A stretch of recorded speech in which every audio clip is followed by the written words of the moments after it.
Welcome back to the Balanced Recruiter, where we're all just trying to survive work, life, burnout, the holidays, and the messages that I still haven't replied back to.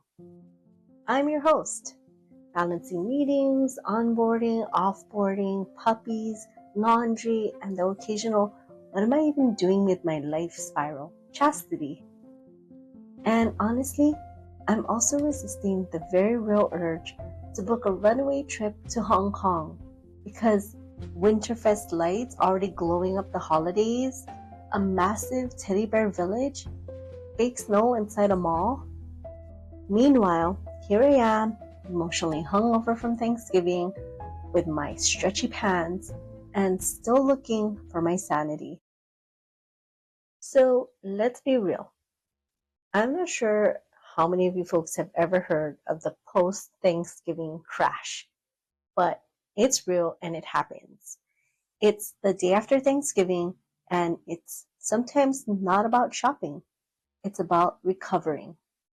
Thanksgiving kicks off the officially no-stop holiday marathon. And even when you love your traditions, it's still a lot.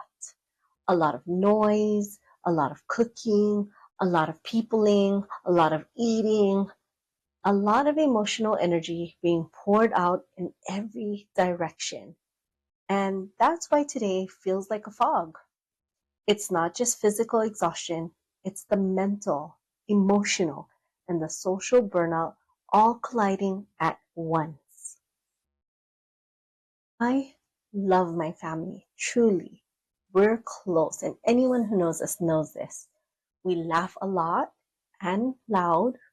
We show up for each other, and this time of the year always reminds me of how grateful I am for that.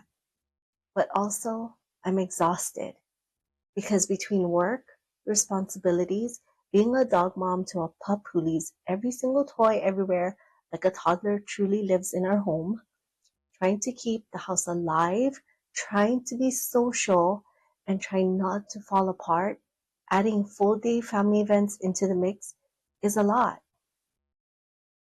And then there are family gatherings. They come with their own, let's call them bonus levels. You know the ones, the subtle comments, the probing questions, the random triggers you didn't see coming. It's like an emotional roulette. We don't always get to choose who we're around during the holidays, but we can definitely choose how we prepare ourselves, how we can protect our energy, and where we draw our boundaries. That's the tricky part about balancing work, family, and life. Sometimes it isn't about choosing who fills your cup, it's about knowing how to hold your cup so it doesn't tip over. Let's talk about the food part because Thanksgiving is basically a marathon of eating. Food is love.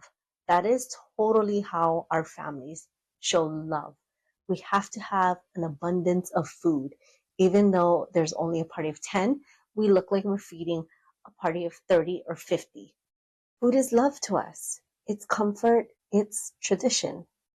But it can also mean food guilt, overeating, body image triggers, pressure to try everything, sugar crashes, and cooking fatigue. It's tough. We feel guilty, but we want to eat. And that happens. When your body is overstimulated, your emotions get louder.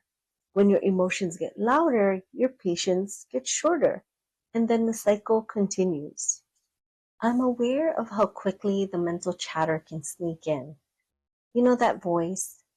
Should I have eaten that? Why did I go for seconds? Ugh, I feel huge. I knew I should have lost some more weight.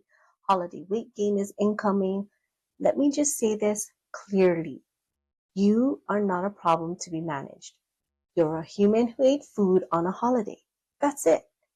And somewhere in between balancing work, showing up for family, keeping my dog alive, and emotionally recovering from the week, the last thing I'm going to do is shame myself over a plate. The holidays are exhausting already. Being at war with your body shouldn't be a part of it. Here's my rule during this time of the year. Eat what makes your body feel good. Not good like diet culture, good like comfort, warmth, nourishment, and joy. Move your body because it feels good, not because you're making up for anything. Give yourself the same grace you'd give your best friend. And honestly, by the time Thanksgiving ends, we're all a little bloated, a little tired, a little emotionally wrung out, and possibly falling asleep sitting upright. That's normal. That's human. That's okay. Your worth isn't tied to the holiday menu or how you look in family photos. Your worth is how you show up, lovingly, imperfectly, and as your full self. And when you know certain gatherings or certain people trigger those feelings, that's where boundaries matter too. So shift your conversations away from body talk. Excuse yourself if needed. Surround yourself or sit next to the people who nourish you emotionally. And remind yourself your body kept you alive this whole year. It deserves kindness. So there's family and then there's food. But right when you're emotionally exhausted, physically tired, and mentally done, boom, Black Friday hits. The ads, the emails, the pressure to buy, the countdown timer screaming at you, the feeling that you're missing out if you don't grab a deal. It's sensory overload on top of emotional overload. No wonder today feels like a crash. And I don't know about you, but people always ask me, where are you going to Black Friday shop at? Personally, I worked in retail for so long. I do not want to go to the malls and Black Friday shop at all. I would rather just be on my phone and ordering something. And to be honest, it's going to be okay. Because right after Black Friday, sometimes Cyber Monday is just as good. So, the real reason we could be exhausted, it's not just because of yesterday, it's everything that Thanksgiving represents. It's emotional labor, physical effort, social expectations, family dynamics, holiday pressure, routines are thrown off, and there's a lot of overstimulation. You're not tired because you did too much. You're tired because you held on to too much. So, what can you actually do today? Here's your post Thanksgiving care list. Make sure to hydrate. Your body is begging for water. Don't hydrate with a soda or a coffee, some caffeine, although those are good and probably needed, but hydrate with water. Eat something simple today. Take a slow walk. Sit in silence. Don't force productivity. Don't feel guilt for wanting to be alone. No guilt for saying no to leftovers or round two gatherings. And no guilt for resting. Your only job today is to recover. So, this week's sticky note challenge, you're not tired, you're overstimulated.